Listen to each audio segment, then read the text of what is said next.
बिस्मिल्लाहिर्रहमानिर्रहीम। आज की इस वीडियो के अंदर हम आप लोगों को आलमी मंडी के अंदर जो तेल की कमी हुई है इस हवाले से भी आगाह करेंगे और हुकूमत कितने रुपए तेल को कम करने जा रही है वो भी आज की इस वीडियो में आप लोगों को बताएंगे। लेकिन वीडियो शुरू करने से पहले आप लोगों से एक छोटी सी रिक्वेस्ट है, अगर आपने अभी तक हमारे चैनल को सब्सक्राइब नहीं किया तो जल्दी से चैनल को सब्सक्राइब कर लें ताकि आने वाली नई वीडियोस आप लोगों को बर वक्त मिलती रहें।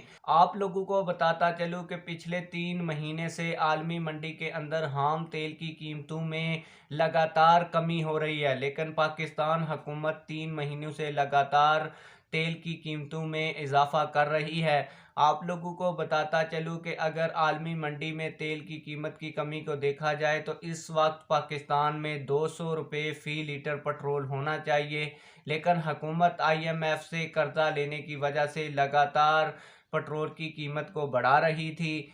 और इस दफ़ा तो पाकिस्तान को IMF से कर्ज भी मिल चुका है। तो अभी देखना ये होगा कि क्या हुकूमत इस दफ़ा भी आवाम को रिलीफ फराहम करती है या नहीं करती।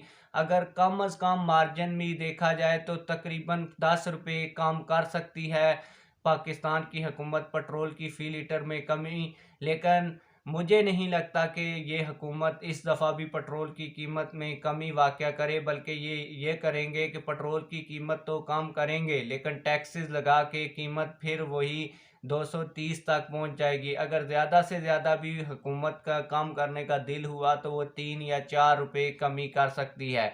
आप लोगों की इस हवाले से क्या राय है, कमेंट सेक्शन में अपनी राय का ज़रूर इजहार फरमाएं। मिलते हैं किसी और वीडियो में। अल्लाह हाफिज़।